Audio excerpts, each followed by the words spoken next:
Yeah, and you finally get to play in Super Bowl 27. I mean, yes. You'd played your whole life to get to that point, probably dreamed of it when you were in high school. I mean, what was that day for you like?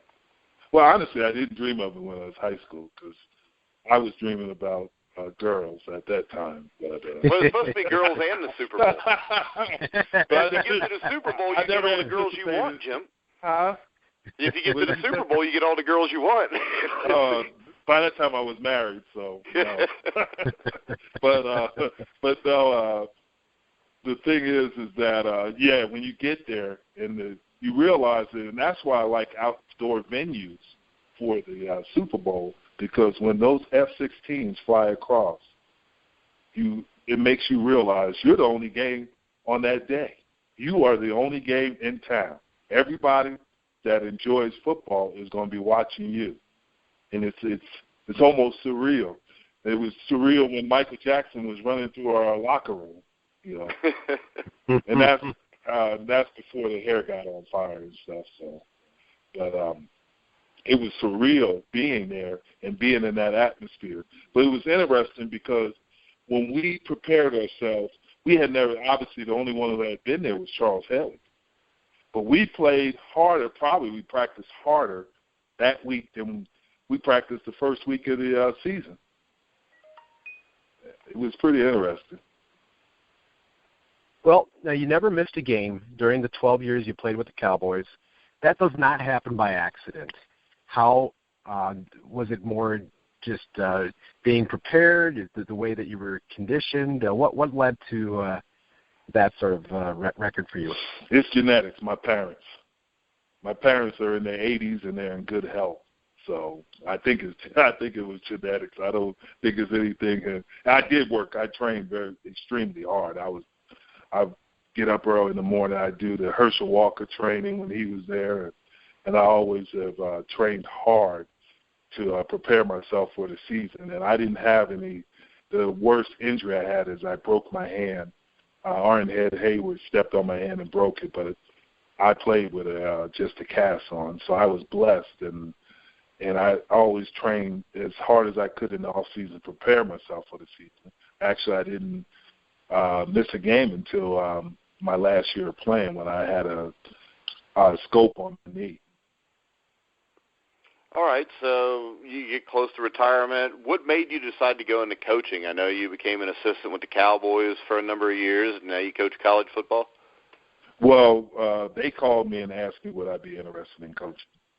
And at that time, I asked them how much time I had, and they said about 4 weeks. Said I had a month.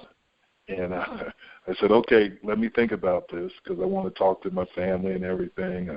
I've been obviously playing all these years. And they called me back in 2 weeks. They said, have you made a decision yet? I said, I thought I had 4 weeks. Things changed. So I went over there and I worked with the Cowboys for 7 years. And then I took some time off. I wanted to watch my kids grow up. And then I went back into coaching and college coaching. Was it a hard adjustment for you to move from being a player to a coach? Yeah, it was different because what players don't realize is the hours that the coaches put in. They put on a lot more hours than even the players, not from a physical standpoint, but per preparation standpoint. And that's the thing that you don't realize until you get into coaching, how many hours that a coach prepares for and the preparation that goes in it from a mental aspect. All right, so we're getting ready to wrap it up. Once again, it was great having you on the show, especially since, you dominated Matt's 49ers. So tell us a little bit about what you're doing today. Well, I am a defensive line coach at the University of Colorado. Myself and Mike McIntyre, when I was at the Cowboys, worked for Bill Parcells. And Mike's father was George McIntyre, who turned around Vanderbilt when he was there. Mike's dad was a long-time college coach, and we've been friends for quite a while. And right now I'm coaching the D-line there, and I'm out recruiting. Trying to find special D linemen. Now, do you have a goal to get back to the NFL, or are you content where you're at? I'd love to have the opportunity to coach in the NFL. If it arises, if it doesn't, then I've been blessed to have the opportunity to play and coach there. But I'd love to have the opportunity to get back to the NFL and coach. All right, Matt, you got any final questions for Jim? Well, no questions, but I just wanted to say first, it was an honor to have you on, even though, your team definitely kicked my team's rear end for a couple of years there. But it was really great to talk to you about your career, and go ahead. Well, it was great because the fun part about it is we all had fun. I was talking to a young man, and he was talking about Jesse Sapolo, who I obviously played against many years, and some of the guys that you played against. I'm friends with a lot of guys that were 49ers, and, it was business. It was there, but we all enjoyed it. We competed, and we enjoyed each other and competing against each other. All right. Well, yesterday, or the day before yesterday, I had one of your teammates, Tim Newsom, on. He said to tell you hi. Oh, okay. Tell Timmy I said hello. But, it was great having you on. Would love to have you back sometime. I mean, especially we do a college football show, too, if you want to come on and talk about your Buffaloes during the season. Oh, no question. Hey, there's a Buffalo Rising coming. Watch out for the Buffalo Stampede. All right, they're going to get it back to like those McCartney days where we're kicking everybody's butt? Yes. Yeah. This is the new Coach Mack. All right. Well, hey, thanks a lot for coming on the show, Jim. All right. Thank you.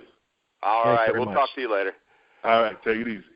All right, guys. Remember, check out The Grueling Truth at thegruelingtruth.net. You can check us on iTunes, Google Music, Spreaker, Stitcher, just about anywhere you can find a sports podcast.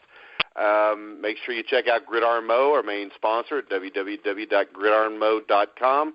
You can follow us at Grueling Truth. Matt, you got any final words? Just another great interview, another great legend. Appreciate talking to him. And those were definitely some tough years, some great games to watch. It doesn't matter what team you cheer for. Those were great years in the early '90s to watch, and always good to talk to a legend.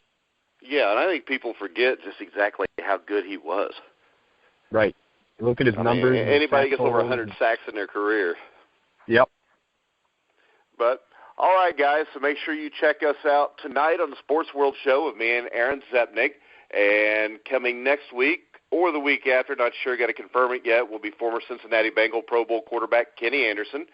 So for Jim Jeffcoat, Matt Andruscavage, I'm Mike Goodpaster. You've been listening to The Grueling Truth, where the legends speak.